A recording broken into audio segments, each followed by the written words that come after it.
Boy, did I watch a lot of football this weekend. I put a good 5 hours in on Saturday, maybe 6 hours on Sunday. Some Thursday, some Friday, and I will continue to do so. Soccer back in a big way. It was just the Bundesliga, but now Spain is back. You could argue the best league in the world, if you want to argue. We had the return of Italian football, amazing, when you know what Italy had gone through with COVID. It was the Coppa Italia semifinals. The league will come back. England about to come back. We had the two biggest players on the planet return to the field. That's Lionel Messi and Cristiano Ronaldo, in case you were wondering.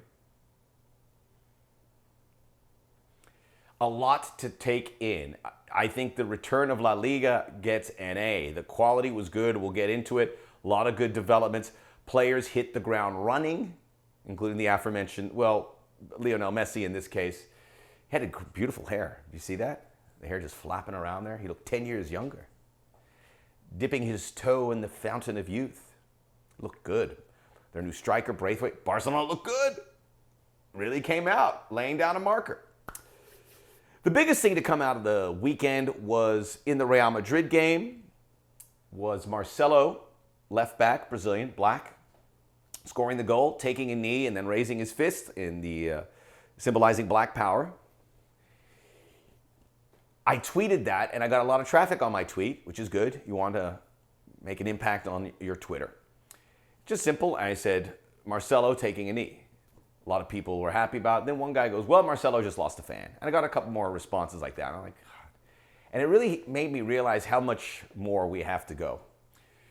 When Colin Kaepernick took a knee, it didn't sit well with me at first. A lot of emotions going on, and I really cherished the American flag, and I did not want, and the anthem as well. But as we've discussed it ad nauseum, and we spoke to members of the military, says they were not offended by it, we have to accept that this is the way things are going, and really both sides of the argument. We have to concede. And those that are staunch and saying, I will not watch if they take a knee or disrespect the flag, you can still think that way. We're not going to change you overnight. I'm not going to be naive. But if you saw what Marcelo did and you had a problem with that, then I have a problem with you. It was innocuous. It was quick. It didn't stop the flow of the play. It was over. Should mention in La Liga, and I watched this over the weekend, last week when the Black Lives Matter and the protests were burgeoning, we saw the players of the Bundesliga take a knee, many wearing shirts or something of that like in protest. Did not see that in Spain, and I didn't expect to see it. I know there's a lot of black players in Spain, and they probably feel that way. And there's a lot of white players who are in agreement and are disgusted by some of the things they have seen and want to make a stand. But they didn't. The league wasn't on board the same way the Bundesliga. And that's fine. That's fine. But I think players, once again, have to lead the way. Marcelo will do it, and maybe that starts a movement. So that was really important to see it. I will talk about the games as well, and an exciting development. The Barcelona, again, A for the return of Spain. Barcelona came in, thumped Mallorca 4-0. Real Madrid beat Eibar 3-1. They did not look good at the end, and they had... But I tend to think that Real Madrid's going to win this because of depth. Barcelona may run out of steam. Remember, there's going to be a lot of games coming in thick and fast. Everyone's playing a second time in the next couple days. Real Madrid had a starting 11, and they had guys on the bench like Isco and Asensio and Mendy and Valverde and Vinicius. You figure that depth will see them through here. But the good news, both of them came down and were firm, scored goals in the opening minutes, 2-3 minutes in. It was a very good sign. And that really is the story to take us through. The La Liga title race. Not the title race. Two teams focus on. We know nothing about the Champions League, so we know this is a big deal. Bundesliga, by the way, is have a midweek round. Then they play this weekend, and next weekend they're done. That's it. League is over. They have wrapped it up, all 34 rounds. Many leagues haven't come back. American sports haven't decided to come back, and the Germans have already done it. England will start this week, I think the 17th, a couple games, and they have a full docket of games coming in after that. It's Manchester City, Arsenal. I can't read my writing. Man City, Arsenal, correct. There was a Norwich City player who tested positive. He was one of two to test positive. They beat Spurs in a friendly, and obviously people are very concerned.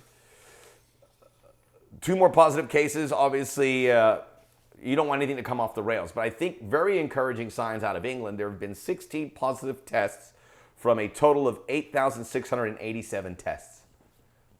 You'd like that number to be 0, but you like the testing to work. It has, and it's located those players. So all that is coming back, which is nothing compared to what we saw. Actually, I'll get to that in a moment. I wanted to say a few things about, now that we've seen enough games, what is working in the return of football? What are the things with empty stadiums that have worked? Piped-in sound has worked. And they've really fine-tuned it. The goals come in, you raise it. It sounds real legit, and you're getting used to it. I like the piped-in sounds. I will say they didn't have the piped-in sound in the Coppa Italia game between Juventus and Milan, and I'll just put it this way. I got to work on my Italian, especially with the profanity. I brushed up on my profane words in Italian, and I found that very compelling, too. I enjoyed it. But the piped-in sound works. Small stadiums work. Playing these games in the cavernous stadiums are a bit of an eyesore. I know when you're playing at the Olympia Stadium in Berlin or you're playing Bayern Stadium, it is so massive. Real Madrid are getting the Bernabeu revamped, so they moved it to the Di Stefano Stadium, which is 6,000 seats, which is where their reserves play. It was perfect. It felt contained. It didn't feel too big. You're like, okay, this seems more... The landscaping of all the fans and stuff, that works too. I think there's a good opportunity for advertisers that you get to put in there. All of these things other leagues should copy, and they should be encouraged to, because you're in a situation to pick and choose at this point. 5 substitutions a game, great idea. I had my doubts about that. Everyone's using 4 to 5 subs, and it's moving things along. And I think it's, even in the German league, they continue to do it, even though they have 4 or 5 games under their belt. So that has worked. So embrace this, other leagues. Major League Soccer, I know you're coming, and England.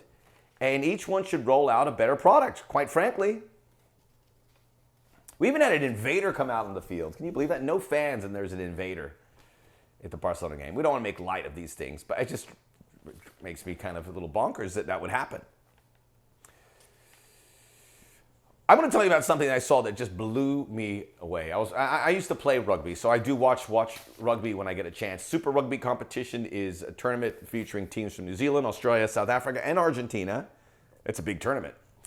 The New Zealand teams play each other early on, and the country of New Zealand, which was barely touched by COVID, they had, I think their last positive test run its course. The last patient recovered, they were declared coronavirus free. So if you have no cases, why are you taking baby steps in returning?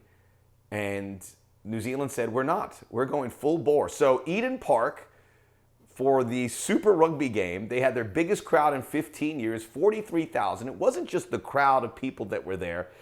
It was that they were next to each other. It was that they were not wearing masks. There was no social distancing. It was sports the way we left it. And it made me just euphoric. And I know we're far away from that in Europe and in the United States, but to see that and say, again, New Zealand is isolated. They handled things very well, and now they are completely COVID-free, and their sport can go on. But I was inspired to see it. And I tend to think we'll move closer to that. So an incredible image. They had no sports for 3 months, and then they come back full bore. No face masks. I was like, 43,000. Let's keep doing it right, and hopefully we can get there. I did want to mention MLS is back. We don't know what it's called, but it says MLS back. That name's terrible. But they're going to announce the schedule this week, and I'll do a special Soccer O.G. on that tournament. They got to come with a better name. Someone said they should call it the COVID Cup. And I obviously tongue-in-cheek there, but what better name? This was a tournament that was born because of this virus. The only reason we're having it is because of this virus. We're not going to have this tournament next year. So mark it in time with an appropriate name. Maybe COVID is not the name, you don't want to call it. The Corona Cup, well, maybe there's a sponsorship opportunity in that. So I think they've got to come clever with that. I don't want to take anything away from that trophy. I think teams are going to be excited to come out and win that.